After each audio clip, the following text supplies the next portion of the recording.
campainha que estamos a enganar e preserva o DNA. Okay? Portanto, homeostase, a célula no seu estado normal. O que é que às vezes acontece? Essa homeostase é quebrada por alguma razão. E aí a célula tem várias hipóteses. Ou, se fores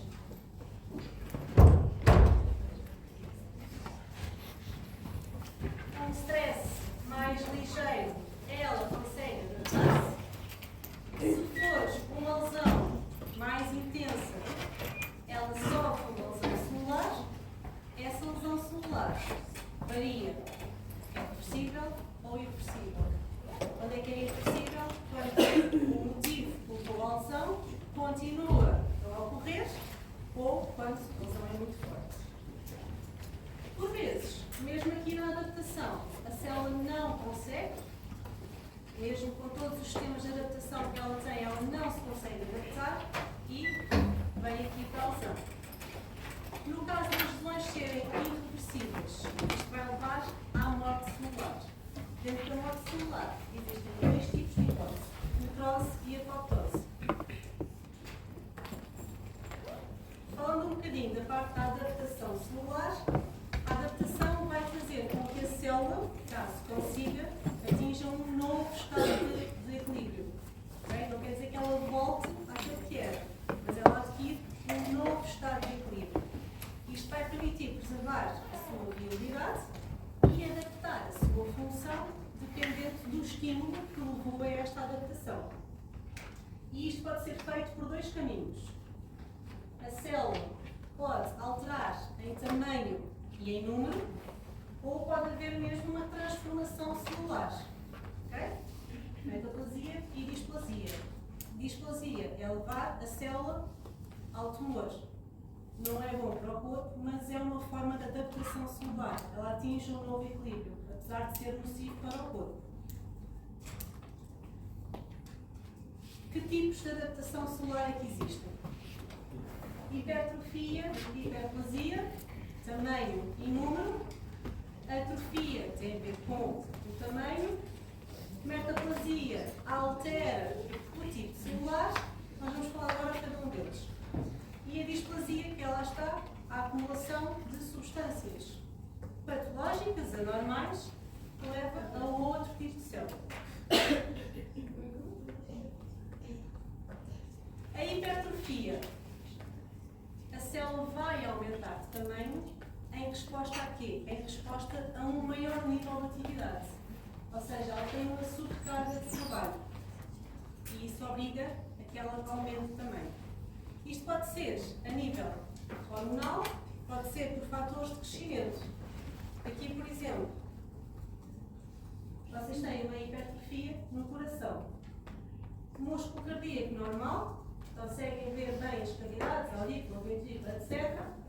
E o músculo cardíaco aqui à volta, o que é que aconteceu? Devido a um esforço excessivo do coração, começa a aumentar o tamanho das células. Isso vai fazer com que o coração fique quase todo vedado por músculo. Depois temos causas normais. Tamanho de um útero normal e o tamanho de um útero gravídico, ou seja, na altura da gravidez. O que é que acontece aqui? Não só aumenta o tamanho celular, mas também há uma hiperplasia que vamos falar a seguir. E aumenta o tamanho celular do quê? Do músculo liso. Isto é um tamanho normal de uma célula de músculo liso. E aqui fica deste tamanho. Okay? Está na mesma escala? Está, a mesma escala, a mesma ampliação. Sim. Para verem a dimensão. Se reparares, reparam a diferença de tamanho também. Tem mesmo que ser um aumento considerável. Ok? Mas o que é que acontece a este útero também? Não só a hipertrofia, como a hiperplasia. A hiperplasia ocorre com um aumento do número de células. Hipertrofia aumento do tamanho, hiperplasia aumento do número de células. Só que isto só pode acontecer nos tecidos que tenham células com esta capacidade de aumentar o seu número. Temos, por exemplo, a hiperplasia das células brônquicas. São células que se podem multiplicar. Mais uma vez, pode ser hormonal, pode ser por fatores de crescimento ou pode ser por condições patológicas. Temos o útero, no seu estado de gravidez, não só tem hipertrofia, como também tem hiperplasia. Temos a mama, glândula mamária, na altura da alimentação, aumenta o número de células. Por outro lado, em termos de patologia, temos o endométrio, que é uma alteração específica que se chama endometriose, onde começam a aparecer células endometriais fora do endométrio. E temos a próstata, que é simplesmente a doença mais comum no homem. Okay? Hipertrofia, tivemos o aumento do tamanho celular, o que aumentou a sua atividade. Pelo contrário, temos a atrofia. Na atrofia, como o nome indica, a célula vai diminuir, vai atrofiar. Okay? O que é que acontece? Pode ser, pode ser devido a um estímulo normal, por exemplo, se tivermos aquele aumento substancial do tamanho do útero, após a gravidez, ele vai diminuir novamente, por estimulação hormonal. Temos também causas patológicas. Então, quais são as principais causas da atrofia?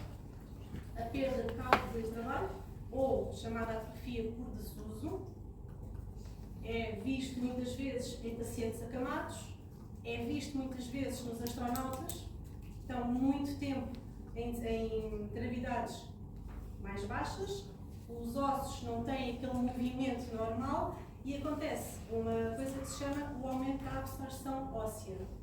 Okay? Eles diminuem também, mas isto naqueles casos que estão muito tempo. Temos a atrofia por perda de inervação ou degeneração, e está associado às doenças degenerativas.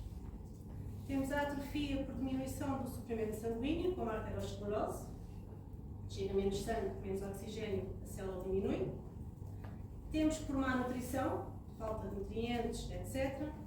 Perda de estímulo endócrino, isto é fisiológico. Normalmente a mulher tem estimulação estrogénica e progesterona. Quando chega a uma certa idade, a partir da menopausa, a estimulação estrogénica diminui. Isto faz o quê? As células do colo do útero, que deviam maturar, deviam aumentar também, isso já não acontece.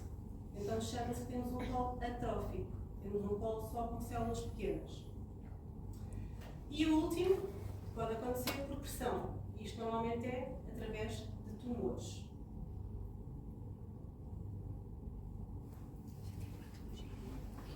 Aqui deste lado, temos um cérebro normal. Aqui deste lado, temos um cérebro de um senhor de 82 anos que teve uma arteriosclerose. Ou seja, o que é que aconteceu?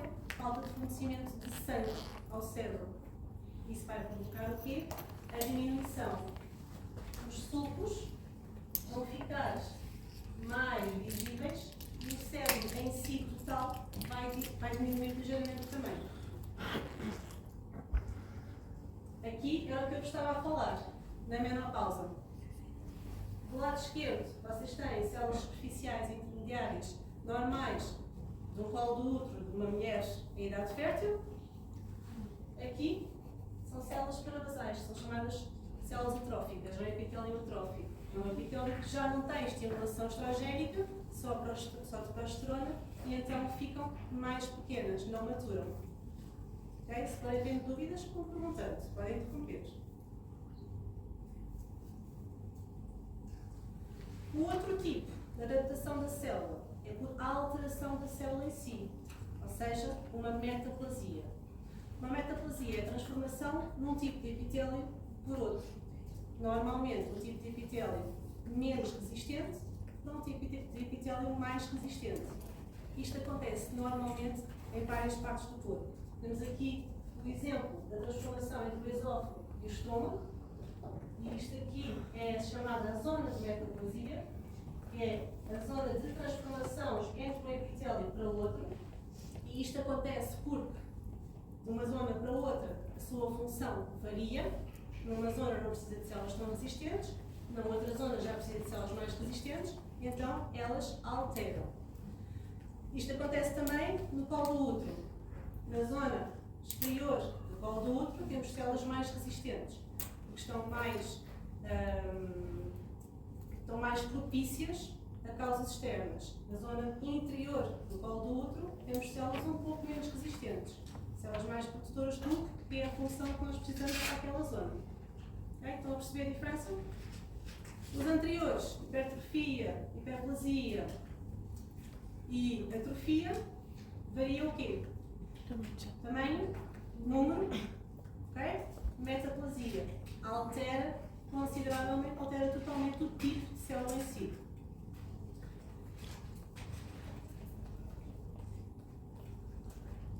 Quando a intensidade da agressão é muito forte e a célula não se consegue adaptar, ou as suas células estão expostas a agentes prejudiciais ou outras condições, leva sempre a uma lesão.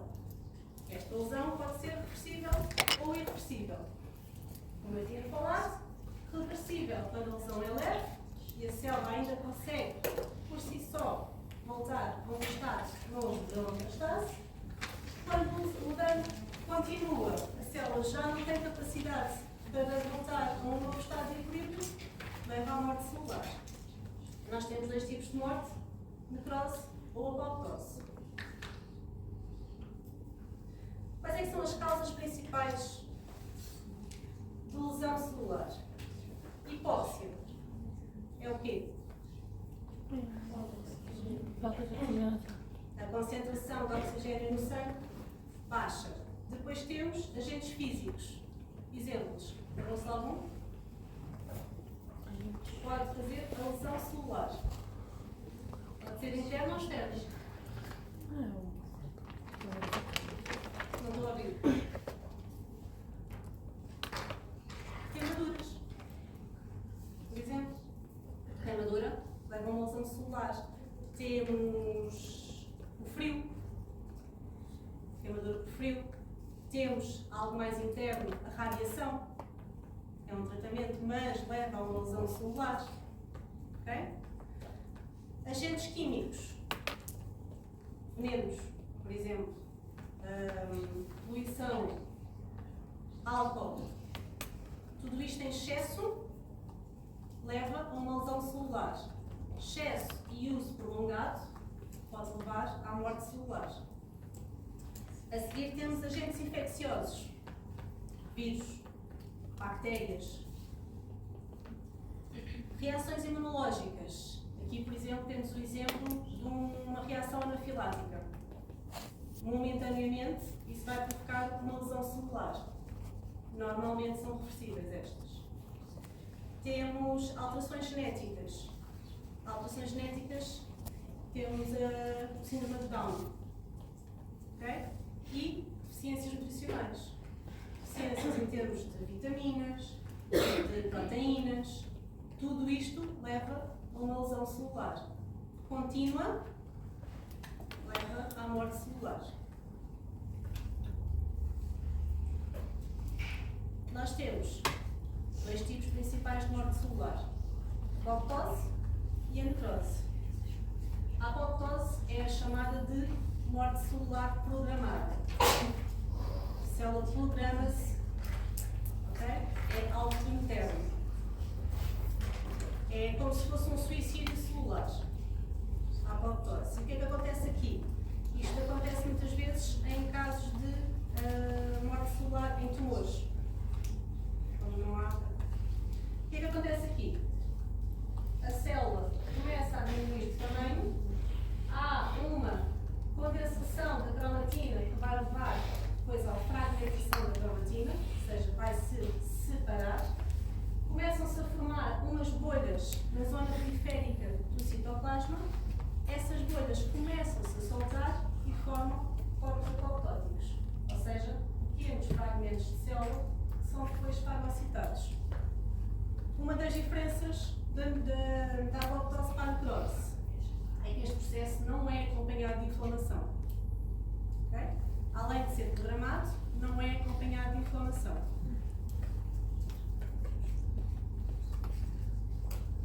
Na necrose, não é programada, isto Isto acontece após uma lesão letal, que não tenha reversibilidade. Aqui já não há a capacidade de manter a integridade da membrana e o que vai acontecer é um aumento do tamanho, a quebra da membrana citoplasmática começa a arrebentar, desnaturação e coagulação de todas as proteínas da célula e vai-se desintegrar em vários organelos, que por si depois também são fagocitados pelas células.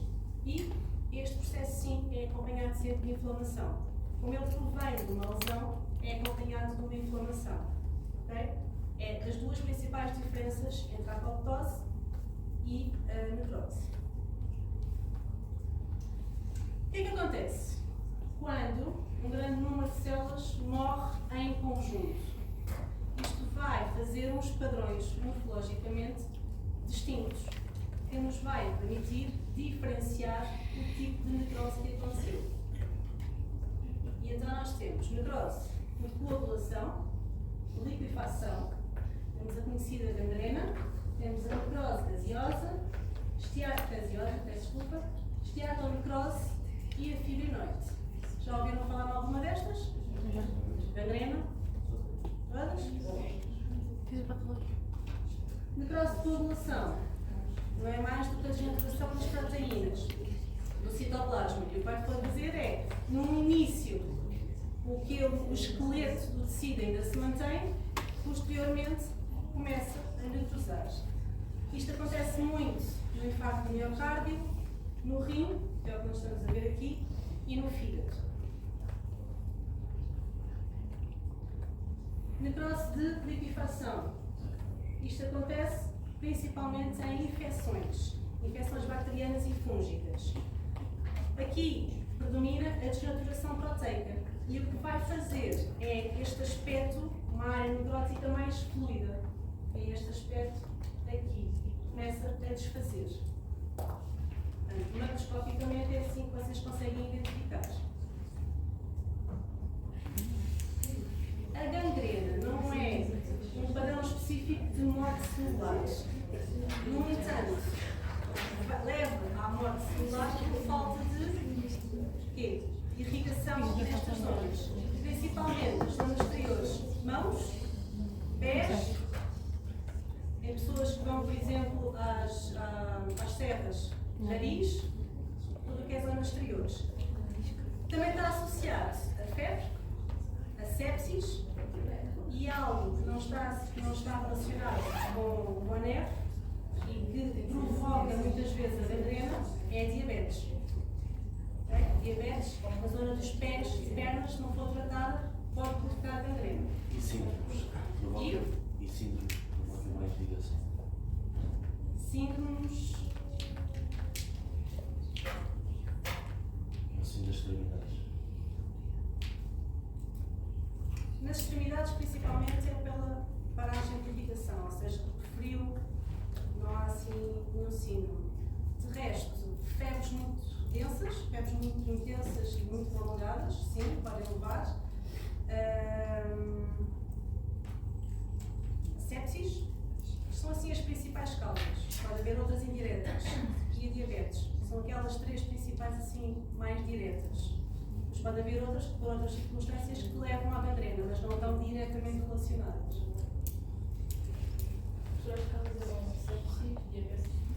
O que pode provocar a evolução para a gangrena é a falta de oxigênio. Okay? O que pode levar a que se chegue lá mais facilmente: febres, sepsis, diabetes. São as três principais.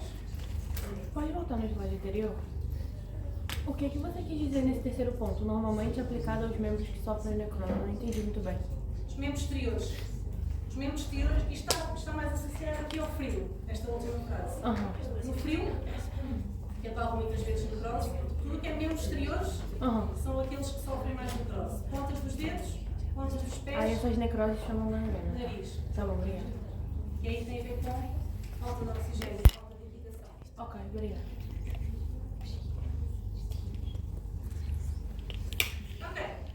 Esteatonecrose. tem a ver com o quê? Isto é a necrose. Necrose só fez indicação.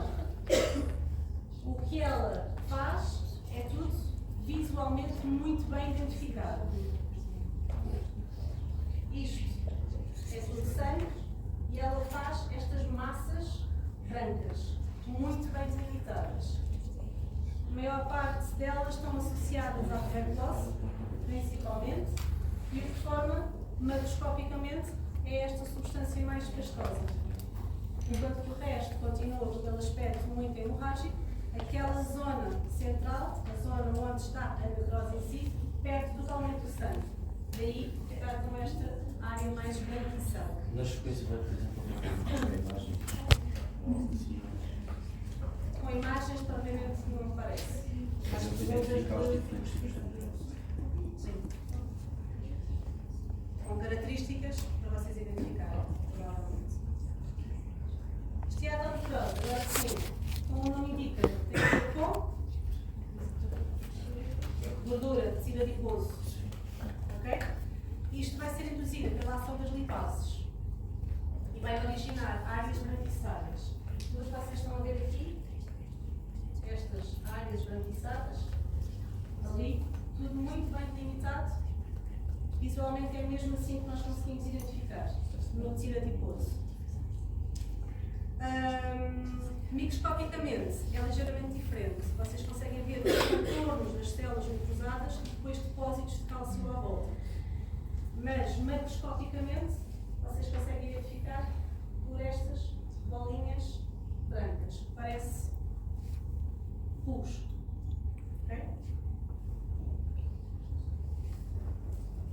A necrose fibrinoide, esta é a única que só se consegue identificar microscopicamente. Macroscopicamente não é possível identificá-la.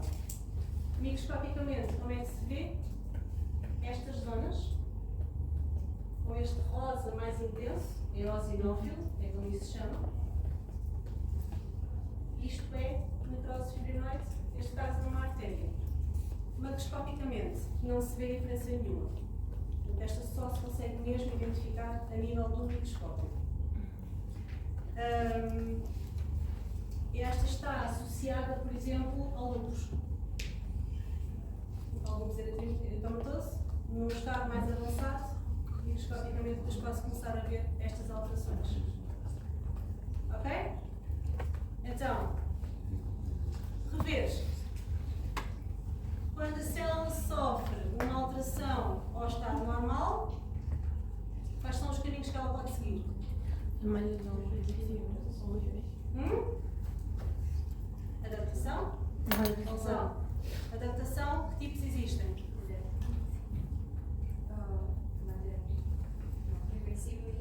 Não, adaptação. Atrofia, hipertrofia, hiperplasia. Atrofia. Atrofia. Qual é que aumenta o tamanho? Hipertrofia. Qual é que altera a célula? Metaplasia. Qual é que diminui o tamanho?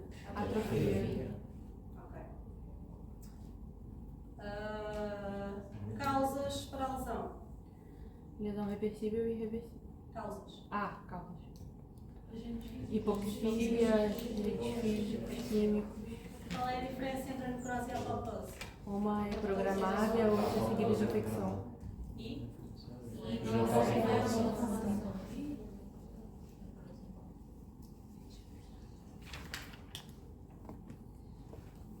Agora vamos para as alterações circulatórias. Existem edema, ou derrame, hiperémia e congestão, hemorragia, trombose, embolismo e infarto. Os derrames, já falámos um bocadinho na outra aula. O derrame e o edema estão dentro do mesmo. Qual é a diferença? O edema é a acumulação de líquido nos tecidos, o derrame é a acumulação de líquido nas cavidades. O derrame é considerado um edema generalizado. Okay? Que tipos é que podem existir? Exudados, transsudados. Um transudado é pobre em proteínas, um exsudado é rico em proteínas. Qualquer um deles, edema ou derrame, pode ser provocado por várias causas. O aumento da pressão hidrostática. Alguém sabe o que é a pressão hidrostática? É a pressão do líquido. É a pressão que nós temos dentro das veias. Okay? Quando há um aumento dessa pressão, pode haver extravasamento de líquido. E isto muitas vezes é causado por insuficiência cardíaca. Quando nós temos uma diminuição da pressão osmótica, ou seja, quando o sangue tem uma concentração de proteínas menor que os tecidos, e isto é provocado, por exemplo, por doença hepática, pode haver esse extravasamento. Aumento da permeabilidade vascular. Isto acontece sempre com um processo inflamatório, onde as veias, os vasos tornam-se mais permeáveis para deixar chegar à zona local as células que vão tentar parar a inflamação. Mas isto vai provocar uma alteração no volume de líquidos. A obstrução linfática, por infecção ou neoplasia. Não é preciso explicação. Há uma obstrução, não o deixa passar, extravasa. E a retenção de sódio. A retenção de sódio, que é, no fundo, sal, que ocorre na insuficiência renal, essa alteração da concentração de sódio ou de sal vai provocar um extravasamento. Okay? Isto são algumas das causas, não quer dizer que sejam só estas. Estas são alguns exemplos e, portanto, exemplos com as causas possíveis. Para vocês verem aqui um pouco a diferença. Um vaso normal, um transudado, baixa quantidade de proteína. O que é que acontece aqui? Aumento da pressão hidrostática. Okay? O aumento da pressão hidrostática vai fazer com que haja um extravasamento. No caso dos exsudados, que têm uma alta concentração de proteína, isto é causado normalmente por processos mais locais, por inflamação principalmente, o que acontece é há um aumento da permeabilidade capilar e isto vai provocar o tal exsudado líquido, proteína, células, etc. São as duas principais diferenças. Uma por aumento da pressão e outra por aumento da permeabilidade.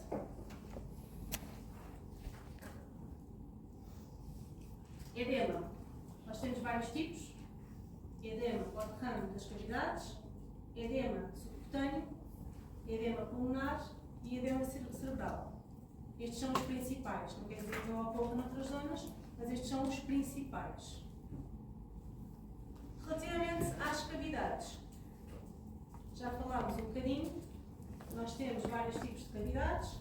Aqui o exemplo, na cavidade pericárdica, um aumento do líquido pericárdico que provoca o derrame pericárdico é provocado principalmente por metástases tumorais, por tuberculose, artrite reumatoide. Temos o exemplo, por exemplo, da ascite. A ascite ou o derrame peritoneal é provocado maioritariamente por alterações hepáticas, principalmente cirrose, mas também por tumores. Temos o derrame pleural, que pode ser provocado por pneumonias, por tuberculose também e por tumores. Okay? Que vão fazer com que aquele líquido aumente. Aquele líquido aumenta vai fazer o quê? Mais pressão sobre os órgãos que estão naquela zona.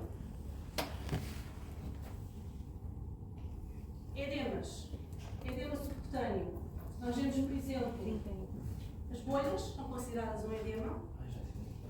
Este edema subcutâneo que nós temos aqui deste lado, imaginem, por exemplo, quando as mulheres estão grávidas no final do tempo, as pernas começam a inchar substancialmente, vocês tocam na perna e fica para dentro.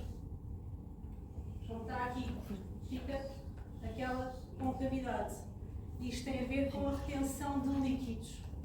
Ok? Edema pulmonar. Qual é a diferença entre um edema pulmonar e um derrame? Sim. É que o derrame pleural é na pleura. O edema pulmonar é mesmo no pulmão. Okay? É interior.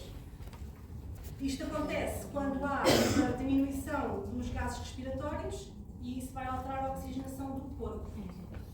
Isto acontece principalmente em problemas que têm, em pessoas que têm insuficiência cardíaca e por alguma razão ou não têm o tratamento adequado ou não fazem o tratamento, e a sensação que isto dá é como se a pessoa se estivesse a afogar, não se consegue respirar como deve ser.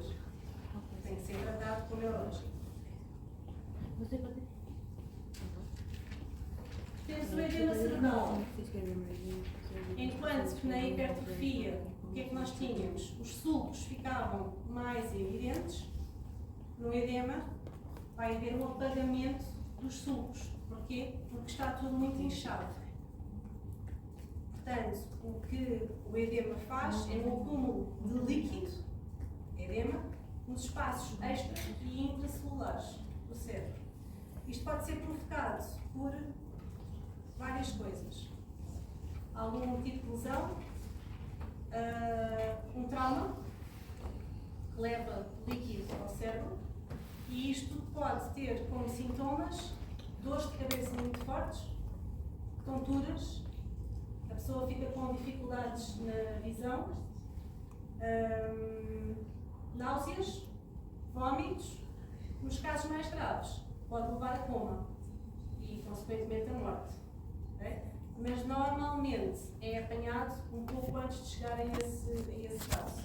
Eu, por exemplo, soube há pouco tempo de um caso de uma criança que há um mês atrás tinha caído de skate, não tinha capacete, e só agora é que começou com umas grandes dores de cabeça. Dores de cabeça muito forte, muito forte, muito forte. Ele tem 6, 7 anos, se não me engano. Ninguém sabia o que era. Foi para o hospital para Lisboa. 6, 7 anos de skate. Sim, os meus filhos andam de skate desde pequenininhos. É normal. Qual é o problema? Ele tinha capacete. Mas na altura ele nem sentiu nada. Bateu com a cabeça, levantou-se, estava tudo bem. Um mês depois é que começaram a aparecer os sintomas. Isso então não conheço bem.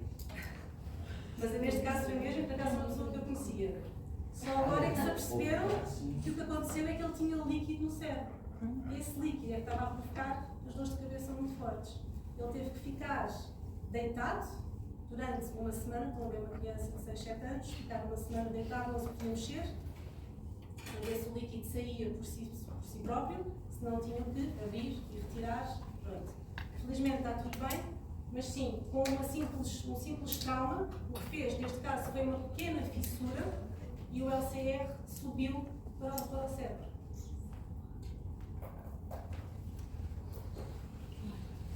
Macroscopicamente, quando vocês estão a ver uma peça, o edema é facilmente visto por este aspecto gelatinoso.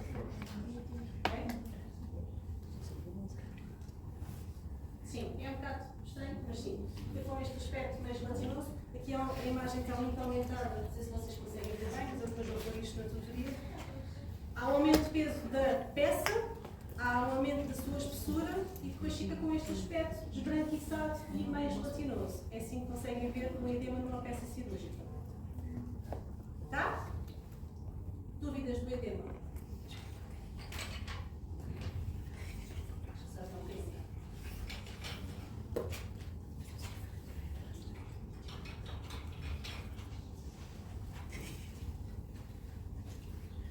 A seguir temos a hiperémia e a congestão.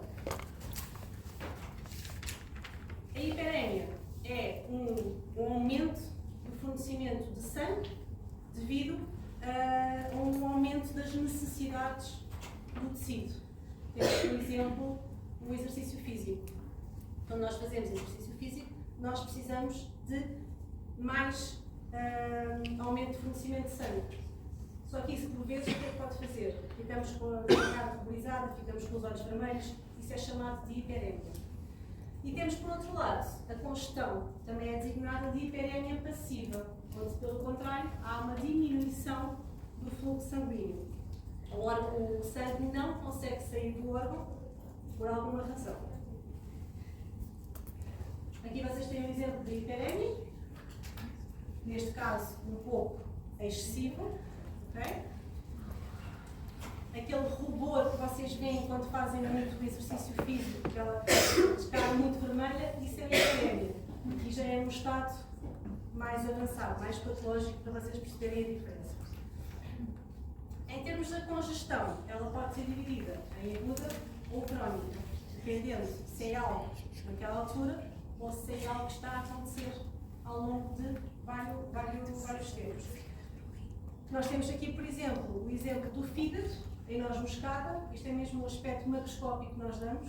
Nós estamos a observar macroscopicamente o fígado com este ponteado, chama-se o fígado em noz moscada. E caso acreditem ou não, tem a ver com insuficiência cardíaca. Provoca uma alteração no fígado.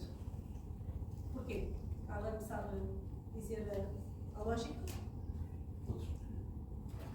Neste caso, uma congestão crónica, temos o fígado em noz moscada, que é uma congestão hepática. Isto é provocado por uma insuficiência cardíaca.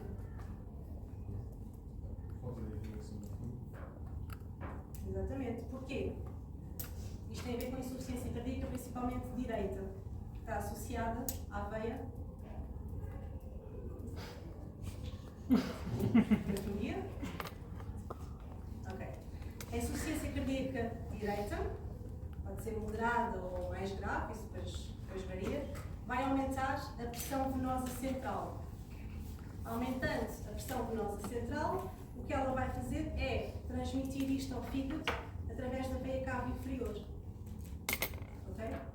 Portanto, isto não é uma causa do fígado, é uma causa do coração, mas que provoca a congestão no fígado.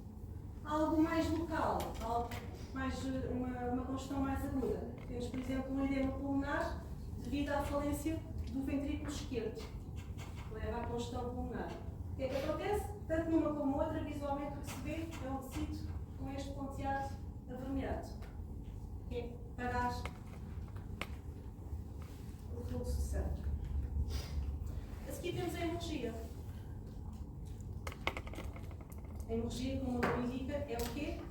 Uma perda súbita de sangue pelo rompimento de um ou de mais vasos. Algumas das causas que podem provocar hemorragia, pode ser traumas, pode ser aterosclerose, inflamação, existem várias causas, não vamos estar a falar de cada uma das causas, falar só dos tipos de hemorragia. Hemorragia externa, não é preciso explicar o que é para fora, ok? Hemorragia interna, o sangue extravasa para dentro do próprio corpo. O que é que vai definir a gravidade da hemorragia? O volume do sangue que é perdido, o calibre do vaso que é rompido, o tipo de vaso também é importante, a velocidade da perda de sangue que vai estar a influenciar o volume que se perde e a localização. Existem vários tipos diferentes de hemorragia. Por exemplo, hematoma é aquilo que nós vemos quando batemos, um trauma, e ficamos com uma hemorragia ali local, ficamos com uma dobra negra. Isso é um hematoma. Hemotórax é o depósito de sangue na cavidade pleural. Hemoperitoneu, o próprio nome indica, depósito de sangue na cavidade peritoneal.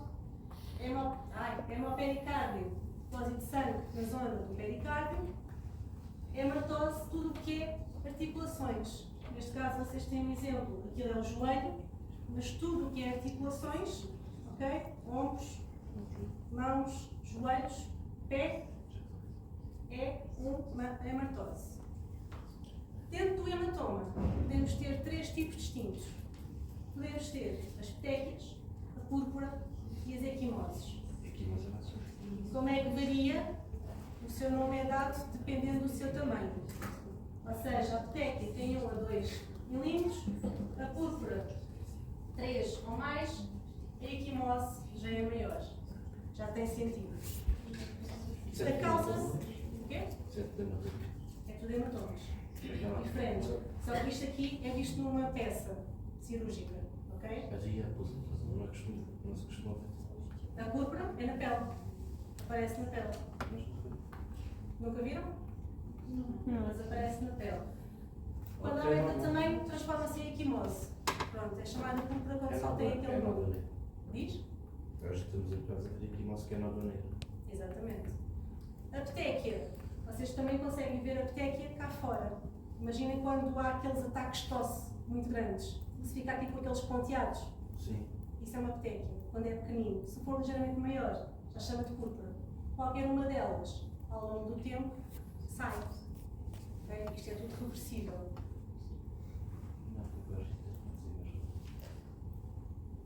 Aqui já não. Aqui já é, por exemplo, macroscopicamente, uma hemorragia cerebral. O que se vê é aqueles coágulos de sangue. Isto é só para vocês verem exemplos.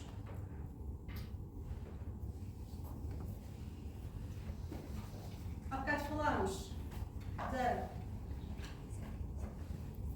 homeostase, agora falamos da hemostase.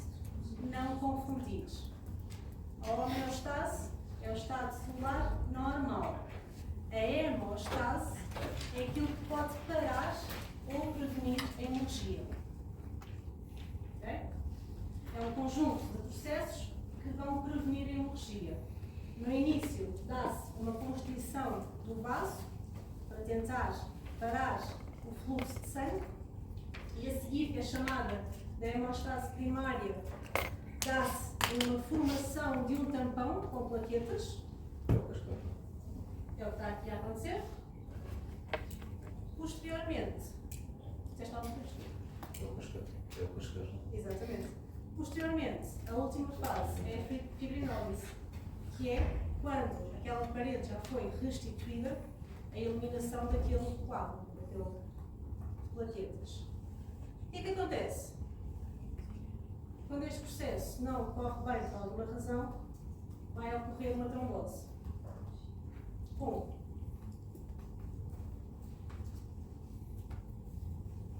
Como aqui diz, a trombose é uma extensão patológica da hemostase, ou seja, quando naquela última parte da fibrinólise não é retirado por alguma razão, isso pode aumentar para dentro do vaso e provocar trombos. Okay? Provoca lesões hematoidais, alteração do fluxo sanguíneo ou uma hiperpopulação sanguínea. Uma dúvida. Sim. Quando ficamos com uma cicatriz, porque é quando a hemostase não corre de maneira eficaz ou é apenas porque não acorda mesmo de maneira Quando ficam com aquela tomate. Não, é assim, a hemostase pode ter ocorrido bem, mas isso fica normalmente com marca quando é uma cicatriz maior. Okay?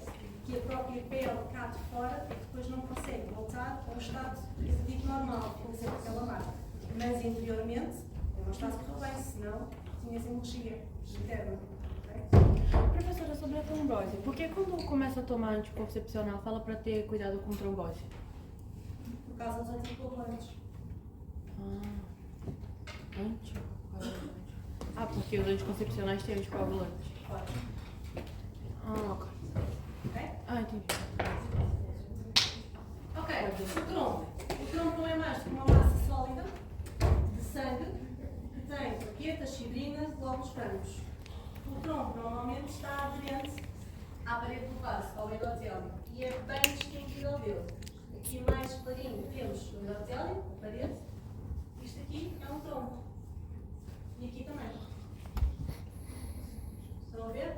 E ele é aderente.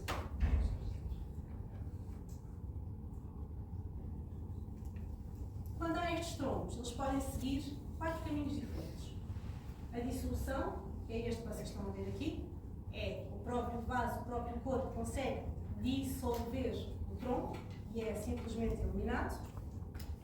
Temos o segundo, que é a organização, ou seja, ele vai ser incorporado no vaso, vai diminuindo de tamanho, sendo incorporado até que desaparece. Temos o terceiro, que é a propagação, como o nome indica. O trombo vai aumentando de tamanho até que bloqueia todo ou parcialmente o vaso. E temos o último, que é a embolização. Ou seja, estes trombos, eles são friáveis. O que é que lhes pode acontecer? Eles podem se fragmentar e ir através dos vasos para várias partes do corpo. Okay? E isto provoca o quê? Como o nome indica, o embolismo. Vocês estão a perceber como isto vai estando tudo relacionado? Se uma cadeia não é parada por alguma razão, vai provocar outra coisa. Portanto, o nosso corpo está todo interligado. tais massas, que são os restos dos trombos, que vão se fragmentar e vão pela corrente sanguínea. Pode ser massa, pode ser sólido, né? Pode ser líquido, pode ser gasoso. Eles podem se fragmentar quase em nada, podem ficar em líquidos ou podem ficar pequenas massas. O maior risco de tromboembolismo pulmonar é quando eles vão para os pulmões. Tromboembolismo sistémico, quando vão para várias partes diferentes do corpo, quando se espalham. Aqui nós temos um tromboembolismo pulmonar. Como é que nós conseguimos perceber na autópsia que isto é um tromboembolismo? É porque eles, ao contrário, o trombo separou-se e foi para várias partes do corpo, certo? Neste caso, fez o tal tromboembolismo pulmonar. Mas na autópsia, ele adere. Ao tentarmos puxar, ele não sai. É uma das maneiras que nós vemos que é por embolização. Fica preso. Ok? Vocês estão com umas caras? Ou é sono? Ou não estão a perceber? Mais ou menos? Estamos quase a acabar. Infarto.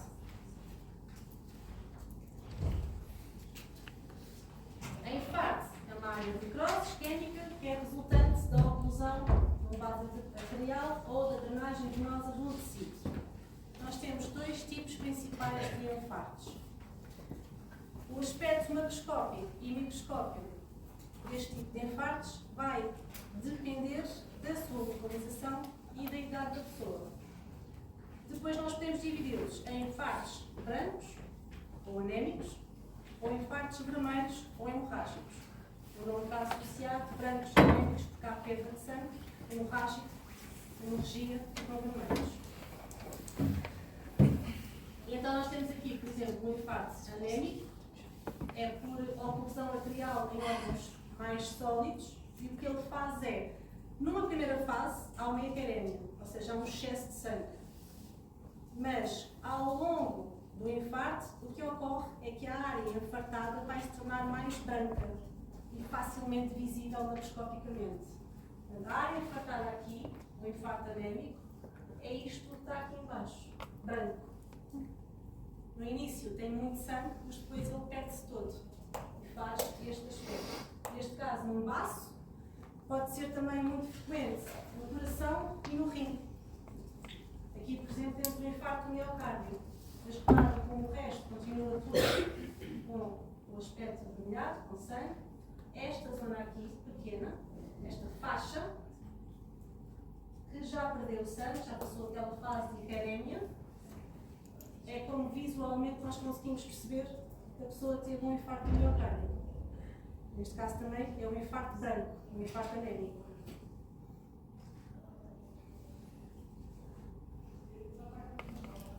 O infarto hemorrágico, por outro lado, dá-se mais em tecidos esponjosos, normalmente tecidos com dupla circulação, e está associada a uma necrose de coagulação por hemorragia.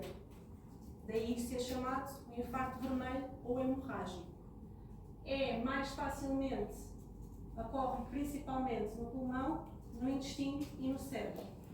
E o aspecto com que ele fica, ao contrário do outro que fica esbranquiçado, aqui fica com um aspecto hemorrágico. Daí infarto vermelho, fica com estas bolhas hemorrágicas. Parte intestinal é chamada, posteriormente, quando já está no estado mais avançado, isto é um estado bastante avançado, de isquémia intestinal. Normalmente, quando chega a este estado, o intestino tem que ser retirado. Não há volta a dar, não consegue voltar a não consegue recuperar deste tipo de infarto tão extenso. Porque se for um infarto mais pequeno, consegue recuperar. Agora, quando chega a este estado, tem de se retirar toda aquela porção do intestino. Okay? E depois, depende. Tirou e aí depois? Se for uma porção muito grande, tem que ficar com o saco exterior.